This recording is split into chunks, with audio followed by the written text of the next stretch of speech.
Hi, I'm Antonio Frazier, President of CannaSafe. You are listening to Professionally Cannabis. Hope you enjoy the show and looking forward to your feedback. Where do they go, the smoke rings I blow each night? Welcome back, listeners, to another episode of the Professionally Cannabis Podcast with me, Oscar Houseman, and my co-host and friend, Johnny Weiser. Hey, Johnny, how are you doing? I'm very, very good, Oscar, and I have nothing to say, apparently. That's not like you. You've just been on holiday.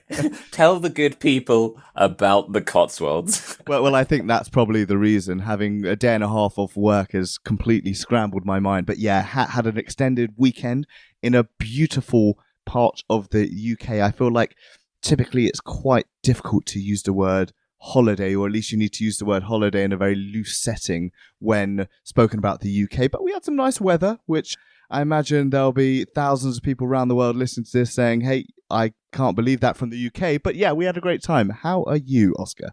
Well, similarly partaking in the nice weather, I'm feeling pretty good at the moment. It feels like, well, the sun is shining, the world hasn't ended, and we're doing another podcast, so all is good in the world. Well, talking of the podcast, Oscar, could you tell our lovely listeners who we had on this week? We had Antonio Frazier from CSA Labs, the president thereof.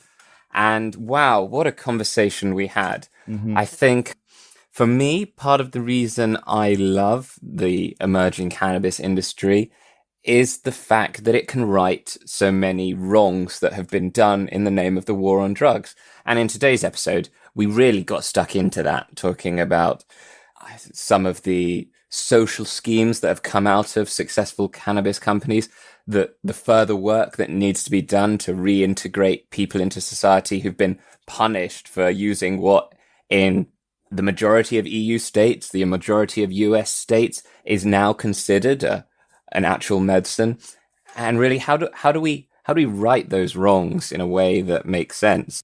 I just found it a really great conversation, and you know, it's always great to hear about organizations that have an emphasis on being the biggest and the best within their particular sector of the industry, but still have a strong emphasis on their corporate social responsibility. And I think Antonio and the team at CannaSafe have done that fantastically. Yeah, their focus on patients and making sure that they get good quality products. I mean, you can just tell that the heart's in the right place with these guys. Awesome. So without further ado, let's roll the clip. Where do they go, the smoke It gives me rings I great blow pleasure each to welcome to the night? pod Antonio Frazier, President of CannaSafe, a leading cannabis and hemp testing lab based out of California. Having progressed through the business from lab manager to VP of operations and now president, Antonio brings unique insights to the table, having experience of working with the plant on the front line all the way through to his senior leadership role as president. With all this in mind, there's only one thing left to say. Antonio, welcome to the Professionally Cannabis Podcast. Oh man, thank you for having me, and I wish you could follow me around and introduce me everywhere, man. That was a great one there. So no, thanks for having me. Thanks for the kind words, and I'm excited to be here. I've done some research on you guys and excited to see where we go and what we can talk about today. There's a lot of opportunity here to discuss. So thank you one last time. Excellent, excellent. So if you've done your research, you'll know already what our first question is going to be for you. But listeners who may be tuning in for the first time, I'll ask it anyway.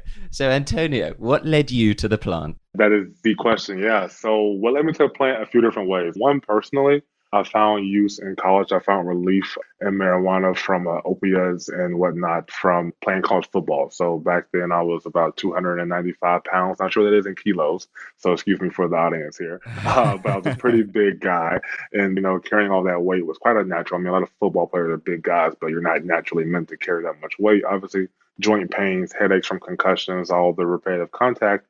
I just, had a bunch of teammates that used. It's always been around me, but I wasn't a big user in high school. But I definitely found a medical relief in college. I didn't call it that at the time. I just know I preferred it to drinking.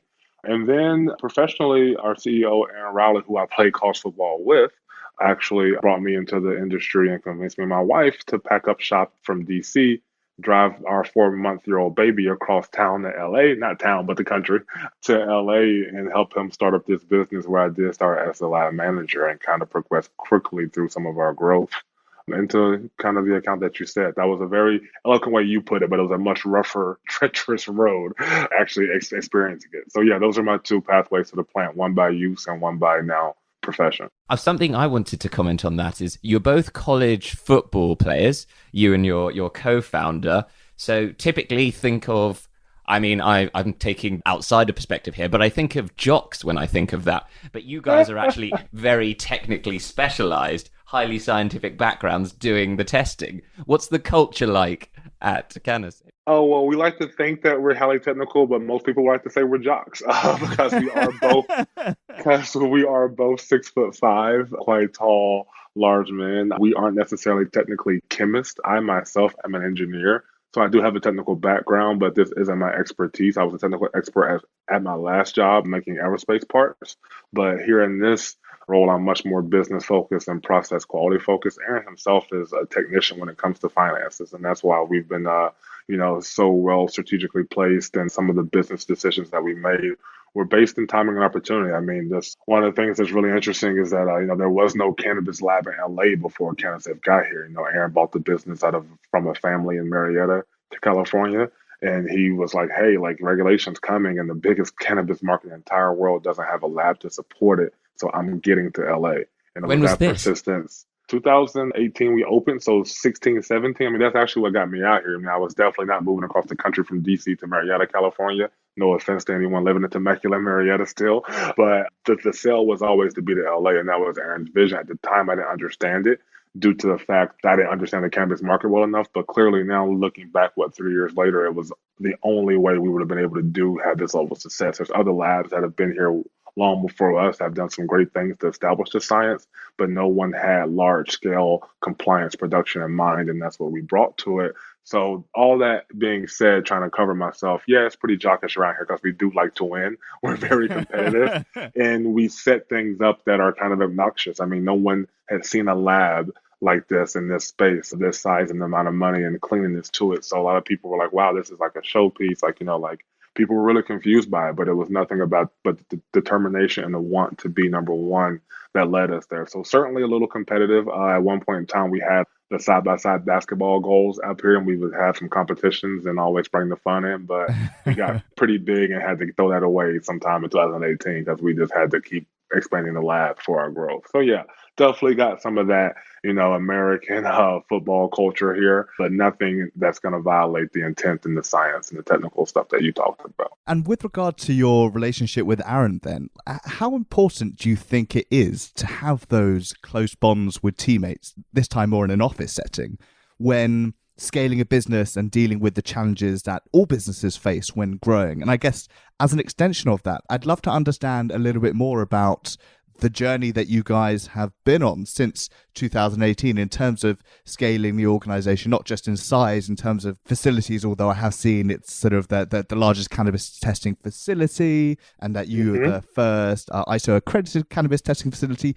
Would love to understand the journey that sort of took you guys through to where you are now. Yeah, so the teammate aspect was crucial. Obviously, not everyone that are friends can do business. Obviously, we've grown a lot closer since we've moved out here together. We were definitely, Aaron is about 4 years younger than me. So on my way out, he was coming in.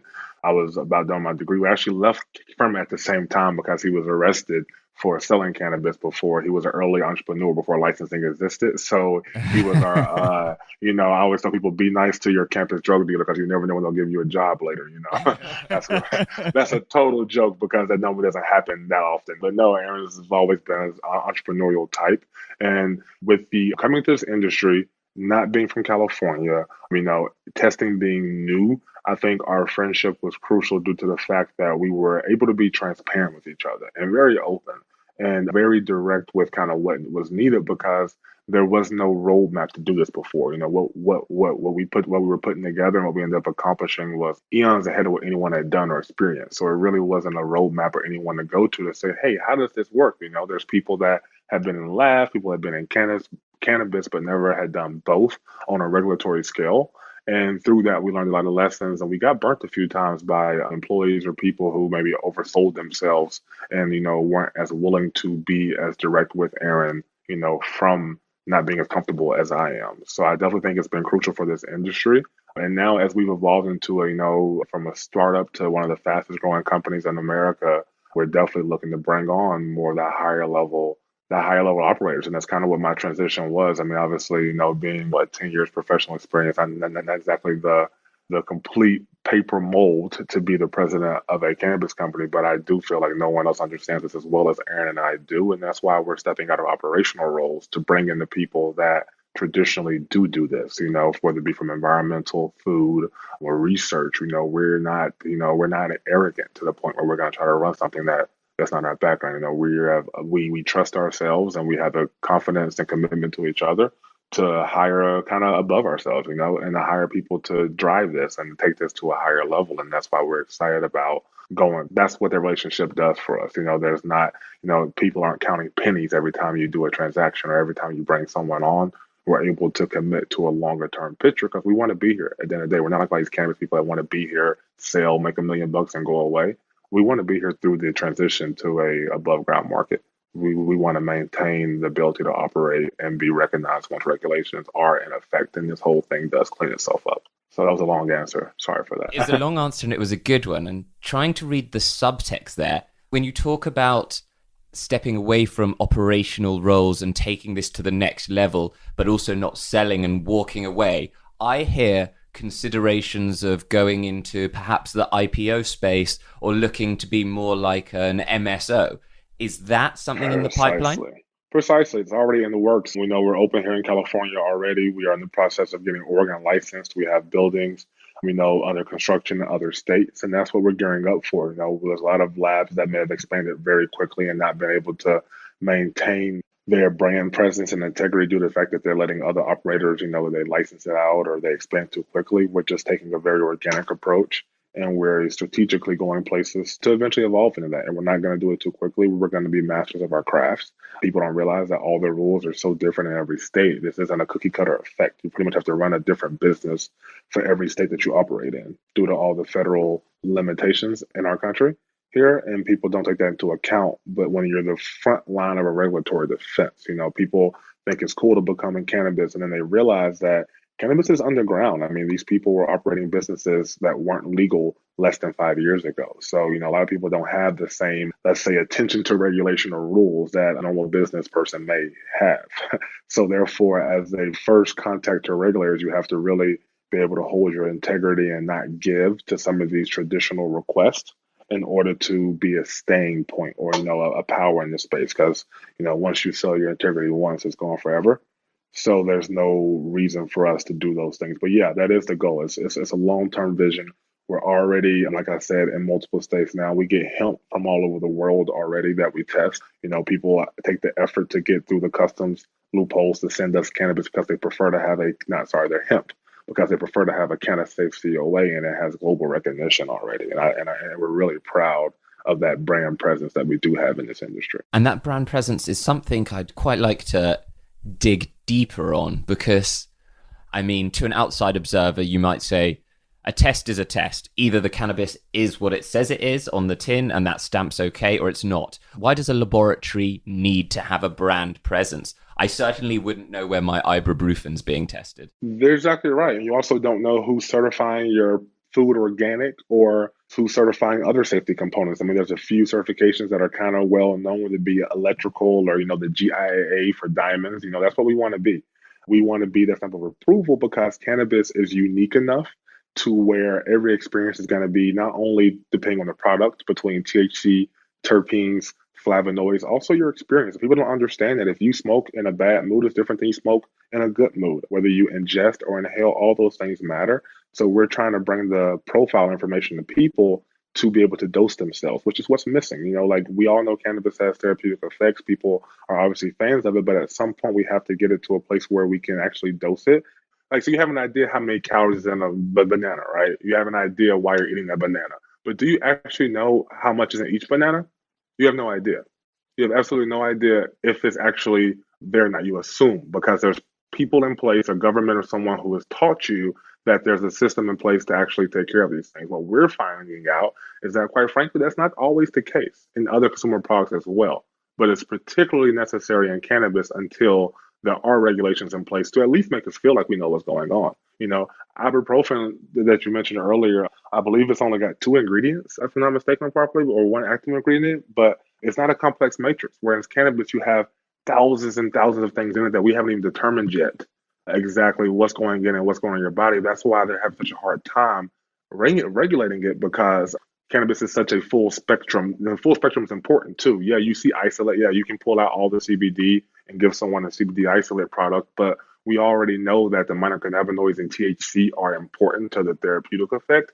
So we know you're giving people a less helpful product by trying to mimic how we think about single molecular medicine, which is how currently at least the FDA looks at it. I'm pretty sure the WHO and other organizations do as well, but they seem to be much more willing to adjust and to create new categories for this plant in Europe and other places. And they're much further along at recognizing that they're not going to keep this away from people, whereas the US kind of has a profit center that may necessarily benefit from Black and brown people being locked up by this plant. So there's a lot of things to tear down in America before you actually get to be on board with it, because unfortunately, like everything in a capitalist system, people profit off of 3 degrees of a law. And unfortunately, we're seeing that drug to prison pipeline is a huge revenue driver in America. And money makes the world go round. So I'm not going to pretend like people are going to stop doing this for social justice. They aren't going to stop until they can stop fleecing their pockets with free labor, cheap labor, and then the products that are made in prisons. I'm ranting again. But I think it's actually so important because, I know that you can make someone work in America for cents for an hour in prison. Yeah. And 25% of the world's prisoners are in America, despite it being, 2% of the population. It's designed to extract labor. And there's the social equity point, because Black and brown people are targeted unfairly by enforcement the world over, but especially in America. And you guys actually do some of that social equity stuff with the business, as well as presumably in your personal life. It's very important. Can you speak to that? Yeah, and that's also part of the attraction of CannaSafe. That's one of the things that Aaron promised me before I came out here, is that if we were successful, I could focus on that. He would allow me to, use company money and resources to do that. So it's a huge part of what we do. We don't write huge checks. We're not a brand. We don't make as much brand money, but we do a lot of organic help. We help small businesses get across the line. We help minority-owned businesses with their marketing, with their promo. We give them our network. We give them access to our building for meetings. We also do cheaper testing. We make it affordable. We know there's a large startup cost in cannabis between licensing fees and all the things you have to do to be compliant. You pretty much have to be a lawyer, and some kind of a CPA, a certified public accountant, in order to open a cannabis business. So we had money, luckily, on our end to fund this stuff and business partners to help us. But a lot of equity people don't have that. They don't have anyone to help them. They don't have a dad or a uncle who owned a business, who has connections that can give them advice on who to go talk to. They have no idea. So there's a bunch of predatory practices out there. And what we try to do is find a group of partners. Like we're a testing lab. So we can't help you start a business, but we can help you with all things testing and compliance. So that's how we service you. And then we also find other people who may do other services that we can reference to you, because we've kind of vetted that they're there for the better good of the industry versus their own pocket and profiteering. So yeah, our CSR is very organic and community focused. We don't write, $50,000 checks like some of these other large companies have that raise money and have, products that consumers buy and, make a lot of revenue. But we do a lot of really grassroots type things to account for, whether it be, I'll give a shout out to Social Impact Center here in LA. One of our big partners, Felicia's been great on mentoring me on these things and kind of how the community works and how LA is. LA is a very big place. A lot of money goes to LA. So someone like myself from a small town on the East Coast, not sure how familiar you are with the demographic of America, but LA is large enough where it's pretty much its own country. It has enough revenue to where it has its own way of life. And even community service has to go through the LA Plinko test, to where it has to check all the right boxes before it's proper. There's a very, very SoCal, NorCal, very localized approach because of how big some of these markets are. So you have to also transform your approach, Oakland versus Los Angeles. So we tried to do a good job, of acknowledging that and giving people what they actually need versus writing a check to a large organization that The people in need may see 10% of that, and the rest of it goes to board members and whatnot. We have a different approach, but it's gotten us a pretty good industry reputation, and people are mimicking that now as people move towards more hands-on CSR and corporate social responsibility, as we call it here. And how do you think the industry is doing as a whole with regard to corporate social responsibility? Are you seeing, especially on your side of the pond, are you seeing initiatives like yours running on? Or Yeah, I'm seeing good work being done, but obviously it's not nearly enough. I mean, just like you mentioned about the war on drugs, the damage that this industry has done, and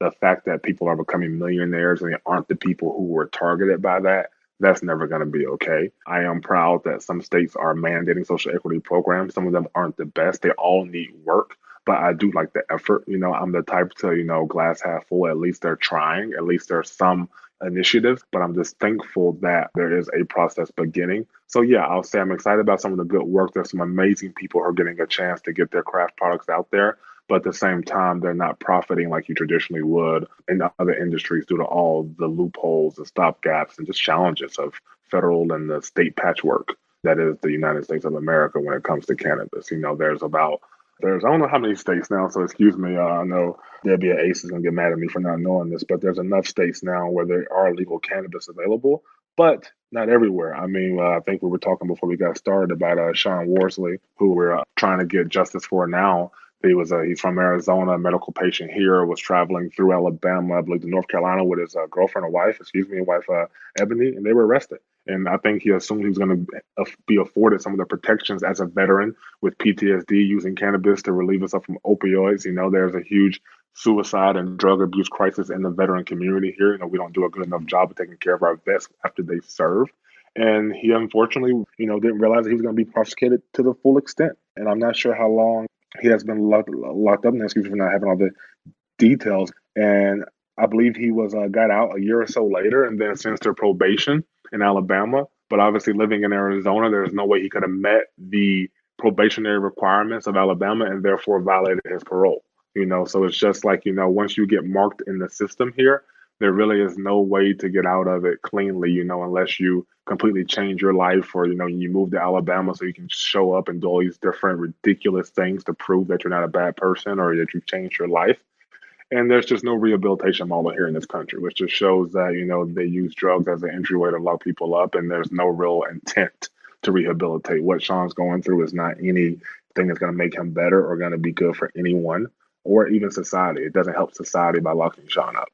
And that's just kind of the problem with it. And because he looks a certain way, it's a little bit easier to maybe get away with it. Do you see a world in which once cannabis is federally legal, hopefully soon, but it could be a while, but do you see a world in which when that comes into play, people have their prior convictions expunged? I know there are amazing projects like the Last Prisoner Project, and there are other initiatives going on.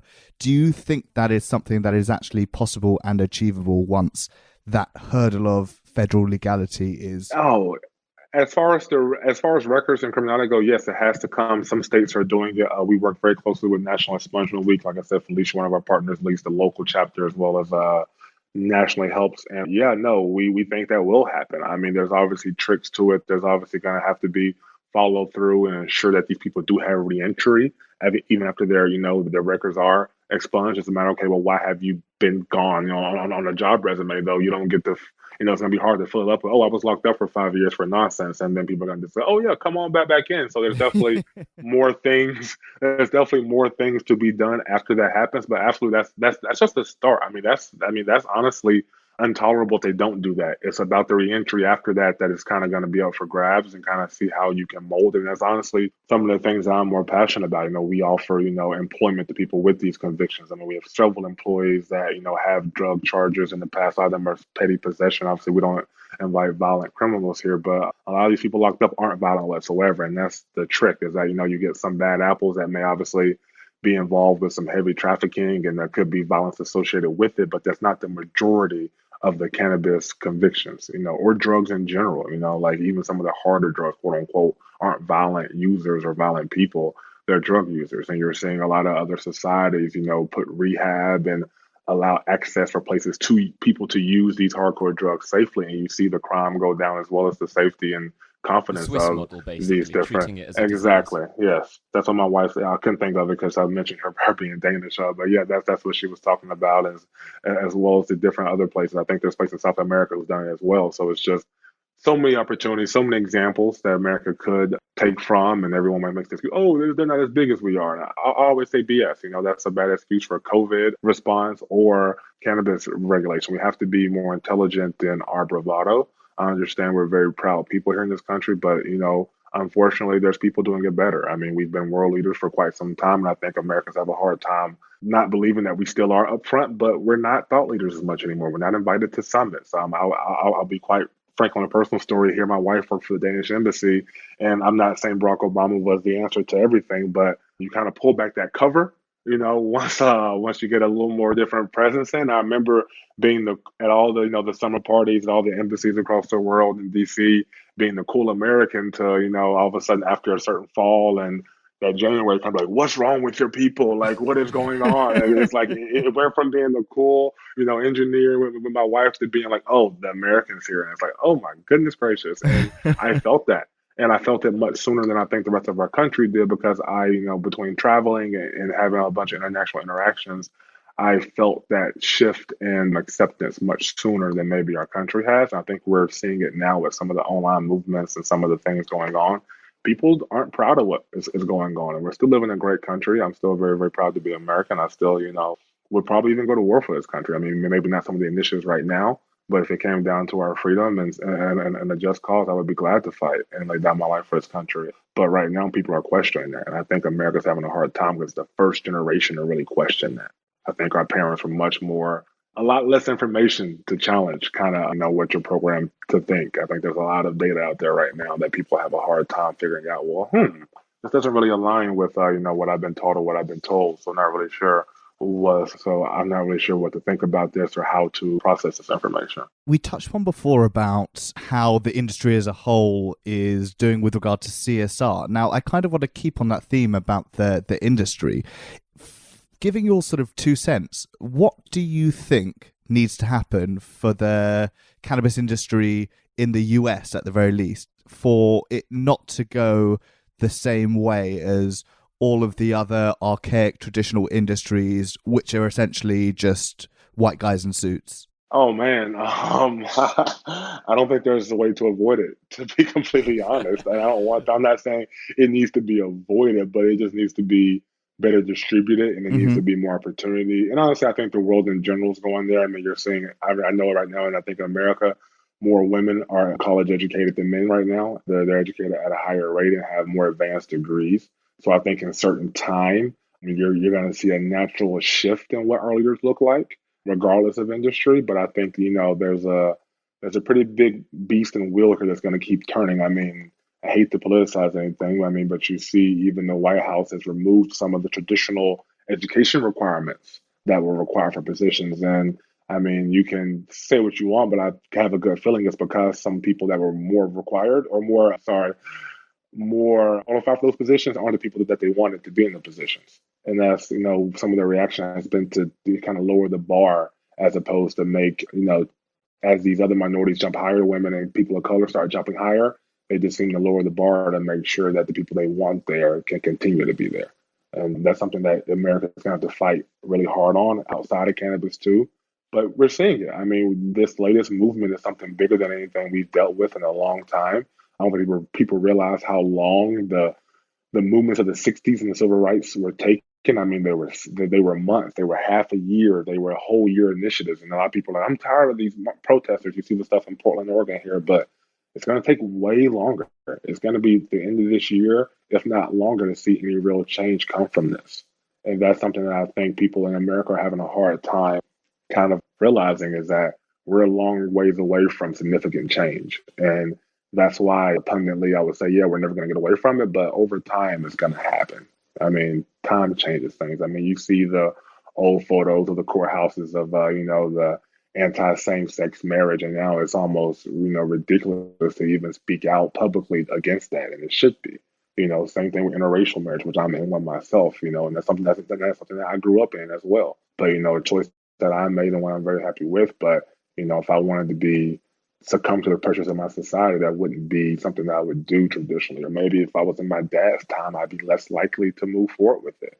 And that's scary to think that you let someone dictate, potentially your marriage or your profession that doesn't even know you or doesn't even, have any real control over you. So let's get back to cannabis. Sorry, I am completely going on topic. Well, I kind of agree with you on the pace of progress thing, because how can you tell someone who's currently being oppressed or in some way being victimized, things are changing, just wait a bit and hang on. Yeah. It's bollocks. Yeah. It's nonsense. But to segue... It's things, which is why you see things on fire. You see people set things on fire because, no, I'm not waiting. You're seeing, it's very interesting to bring it back to Europe. The wealth disparity in this country is very similar to right before the French Revolution. So I'm not trying to say we're there or anything, but you're starting to see that type of wealth disparity that mimics these historical moments and these changes in time due to just how bad things are. I think from an outside perspective, it does seem like there's due some sort of balancing in late stage capitalism, as it might be called from leftist critics. But I kind of want to talk about something you mentioned with your wife and meeting people from the Danish embassy, just because Denmark has a very progressive cannabis policy here in Europe, quite supported politically on both sides of their aisle, backed up with science. They've got doctors on board as well as industry. They're trying to build a real industry in it. And I was just wondering if you have either personally or in a professional capacity any knowledge or aspirations to do things with the Danish model, and will we see CannaSafe in Europe in any sense? I assume you have to go first. Yeah, definitely got some things to do first, but certainly one, have been involved in conversations, have been watching the market. My wife, being, like I said, a government official herself, has introduced me to people, doctors included, that run certain hospitals or programs. And I've had conversations, nothing official on the record to where CannaSafe is going anywhere, but we know that some of the Canadian operators of grows are now in these facilities. In Denmark, they've converted very large, I think, tomato company that is now converted to be one of the largest producers there. And I'm a big fan of what they're doing. I like the science behind it. I like the fact that the doctors are bought in and they are open to a better way of life. And that's really what I think the difference is between maybe a Denmark and here, is quite frankly, is that it's too lucrative for a doctor to suggest opiates right now. There's too many things that we're floating with this opioid crisis and war on drugs to just completely pull the plug on it. Whereas there is no big boats to turn in Denmark. It's about what's best for the patient and what's best for the community and what's best for the government who's paying for all this stuff. They have a much bigger responsibility to their citizens because of the social welfare there and the fact that healthcare is free. So they just create, and they're willing to go towards things that are backed by science and cost that also, are backed by their people. And that's just a more sensible way to obviously manage healthcare. But in our system, that's, I think, going to be pretty hard to move towards there. Nor am I saying we should be there. Obviously, I would love everyone to have access. I think everyone should have access to healthcare. But is it the exact same model that works? I have no idea. So that's what we really got to figure out, what's best for this states. But I think Denmark, a lot of the people in Europe are just listening to their people. And obviously, Europe has been through a little bit more revolution, turmoil, has been, it's a lot older than America. So they've kind of had these waves and realized that, at some point, if people speak enough, you better go ahead and get ready. You better get ready to figure it out. Otherwise, there's going to be something. I think a lot of Americans are kind of haven't really revolted in a long time. I hate to say it that way. I'm not saying revolution is necessary, but there really hasn't been the same urgency to make equity and access as it has been in Europe, due to all the mixed population and all the truly different cultures that are mixed through the European Union, which is the beauty of it. One of the things actually last year that happened in Denmark, as we all know, is that, within their medical cannabis program, there was a few months where there was a real drop in uptake from their patients. And that's because there was an issue with their supply from their Canadian supplier. Now, I'm not going to name the organization, but I think we all know who that is. Of course, there are many reasons why an LP supply might be limited. A big one of that is batch testings not being safe and whatnot. And I think that leads us on to nicely about sort of the nitty gritty of sort of what you guys are doing at CannaSafe. I'd love to know a little bit more about sort of when you guys are testing a batch of medical cannabis. What are you looking for? What are you testing for? And without naming and shaming any companies, what type of things have you found in batches that may and should not have been there, or of course sort of making their batch non-compliant? Okay, yeah, no, I can absolutely speak on some of that. Actually, it's funny we haven't talked about anything with testing this whole time. So sorry if I took so long to get back to the reason why you reached out, but I'm glad we can refocus now. So right now in California has some of the strictest requirements for testing in the entire world as far as contaminant list wise. Obviously, there are places that may test more of the product as far as representative sample, or there are places that may have, stability testing required. But all those things that you see across the world and country, we're capable of here. So what we do that's required by regulatory bodies, we have to test for potency and terpenes. Those are your profile tests to see, how strong, the flavonoids kind of gives you an idea of the dosage. What am I taking, whether it be from flower in the raw form, or whether it be of products, ingestibles, inhalables. I mean, we've seen all kinds of things from beef jerky to people trying to infuse gum. We've seen tampons and suppositories. We have seen all kinds of things infused with THC or CBD. If they work, I don't know. I mean, we've even seen candles, like a CBD candle. So I'm just not even sure what you're going to do with that. But hey, I'm sure someone's buying it, So, I mean, maybe you're huffing your candle. I have no idea. But I mean, we've seen people put these molecules in everything and sell it. I mean, honestly, the water is one of the most criminal things out there, just to speak on it quite openly, is that a lot of these water products aren't really have any CBD in it. And you go from a $1 bottle of water, which is insane to begin with, to a $5 or $10 bottle of water. What that compares to in Europe or what you're seeing price-wise, I don't know. But when you pull these things off the shelf, there really isn't any water. There isn't any CBD in them because CBD is not regulated in America like cannabis is in the States. So let me actually back that up. So so that is one, what we test for potency and profile wise, and also an example of kind of how you may see it or understand it for the consumer. And then safety wise is where you get really robust. They test for pesticides. In California, there's 66. In comparison, there's anywhere between 30 and 40 to most other states and other profiles, but there's a very big list. California is very environmental friendly. It's probably the most in America, so they have very kind of over-the-top rules. So 66 there. Then you have to test for solvent. So when you take flour, process it into oil, which then may be, infused, whether it be oil, whatever your extraction or your concentrate is, you use a solvent. Sometimes you don't have to always use a solvent in order to extract it out. And then we test to make sure there's no residual left, because you don't want to huff butane or isopropyl or any of these solvents that can be used. You want them to be separated from the process. And honestly, if you do it cheap and quickly, you don't do so. So then related to that, we see a lot of the illicit products that aren't regulated, the stuff that's underground cannabis here in America because of such a big market. We see a lot of pesticides and solvents left in there because it's cheaper to leave them. It's cheaper to grow with pesticides. It's cheaper to process with harmful solvents because you get more, quote unquote, out. So people get higher, but also having a chemical reaction to these other things in there. When you keep going down the list, you have to test for mycotoxins, which give you an idea if you will have some type of microbial growth.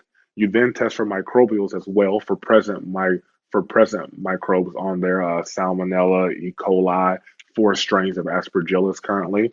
And then finally, you have heavy metals testing. That's probably a very traditional water environmental test, but a lot of cannabis people don't require it yet. California is very important because cannabis and hemp is a phytoremediator. So essentially, you put it in the ground and it sucks up all the toxins. Cool fact about hemp is that they used it to remediate the land outside of Chernobyl about a decade afterwards to pull the radiation and metals out of the ground so you can actually harvest plants from it again. So you can kind of clean up the earth, which is also why our founding fathers in America required people to grow hemp, because not only was it good for fiber, it also replenished the land around for made it arable land again, right? Exactly. So there's a bunch of things that we don't talk about because we want to criminalize it instead. But those are the basic test requirements. So lots to talk there. Sorry for dragging it out and giving examples, but I wanted to kind of relate to the consumer to understand why these things are important. Because quite frankly, we run into a lot of people that say, well, it's cheaper when it's illegal. So why would I care? I'm like, well, because it's tested. Well, what does that matter?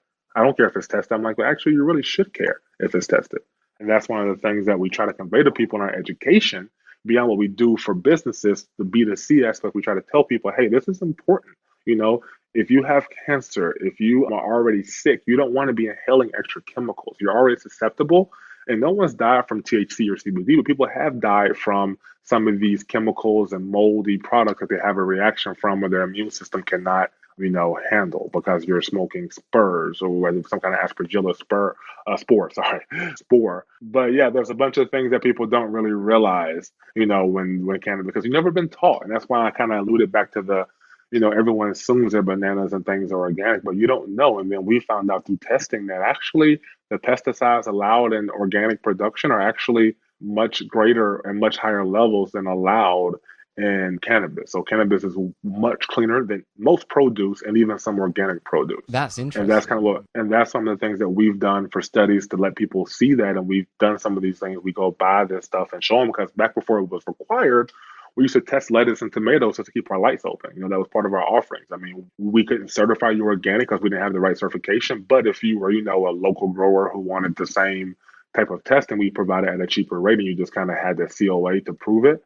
But that was some of our market before this stuff was required and before it was lucrative to actually have a lab. So people also got to realize that the lab space is also kind of adolescent, simply because it hasn't been sexy to have a lab. There's no people required to test, so no one's going to take an extra cost, about a science that's not robust, and then continue to do so just to argue, or, just to go to the next person who will tell them that their stuff is better, or provide a sheet of paper that says it's better. And then therein lies the ultimate challenge in regulation currently, where you have some labs that aren't doing it right. They're dry labbing, which means they take product in, they don't actually run the test, they just print a piece of paper that you like, that has numbers that people want to see.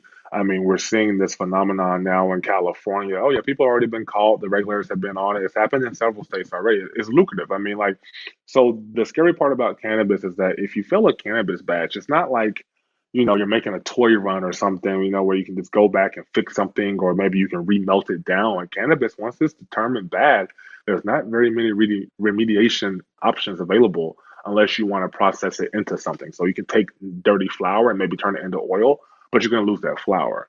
And then you have to go sell it to somebody who's willing to take it on and try to clean it up. So pretty much you're losing money. So some of these batches are worth $500,000, so some of these people, are going to say, hey, I'm going to give you $50,000 just to make sure this thing passes. And labs who are cash strapped in an industry that's not heavily regulated will say, well, crap, I need that $50,000 to make payroll this month, and I'm going to take it.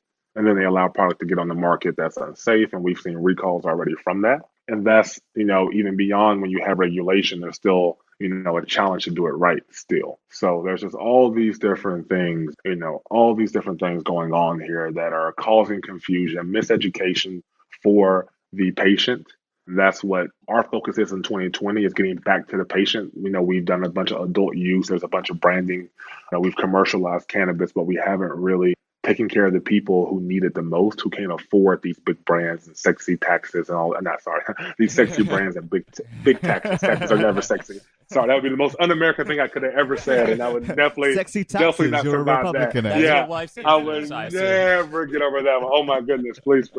So sorry. That could be a blooper reel. But anyway, sorry. Sexy brands and big taxes, they can't afford this stuff. So then you have people who actually depend on this stuff to live and maintain their pain.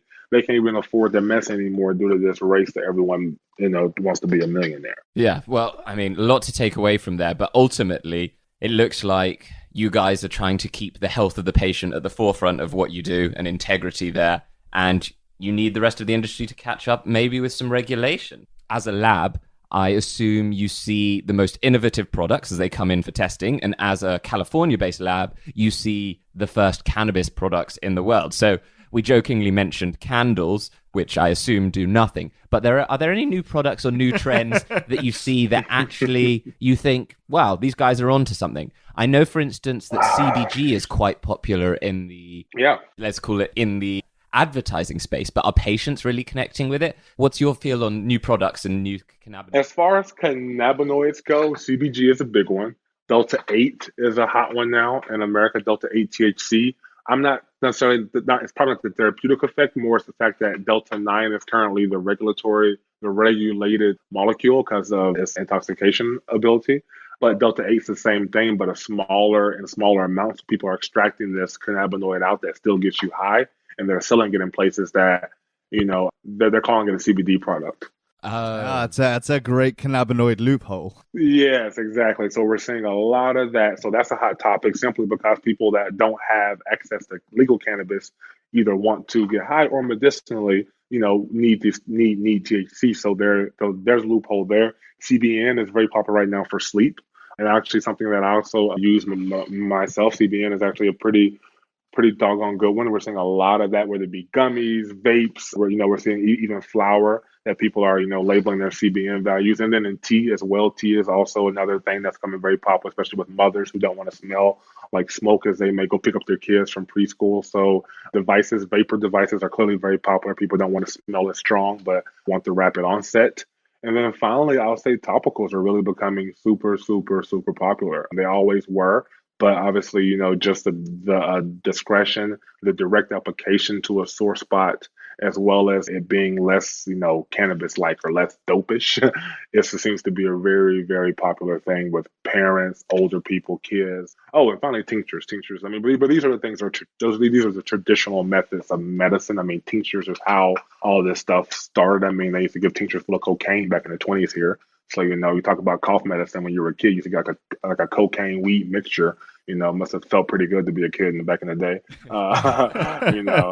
So that is a traditional market that, unfortunately. Speed used to be a diet pill as well. All of these things. I mean, when you look at kind of, when they did the war on drugs and they, made marijuana illegal through the tax act first, they pretty much made it unaffordable. It's kind of funny. America's been in the same boat forever. They just make it unaffordable if they don't want everyone to have it. And then they went to a ban later on. So that's kind of the evolution of how it became, or it went from these crazy tinctures that had speed, cocaine. After there's one very famous one at Marijuana Museum I went to in Santa Rosa, the heart of this stuff up in NorCal, but it was called Happy Wife Potion. And it was like cocaine, MDMA, weed, and something else. And I was like, wow. It was actually a party cocktail that probably some asshole guy, instructed women to take every single day, or, they're pretty much high as a kite though. I mean, but that's just interesting how we've transitioned our thought process on these drugs. Some of them are natural even, like opiates. I mean, there's opiate use reference in the Bible even, but we don't talk about those things because we've now demonized them in our modern society. Well, Antonio, we've covered a myriad of topics here. We'll have to get you on for season 3 because I think we're busting for more, and I'm sure our audience are.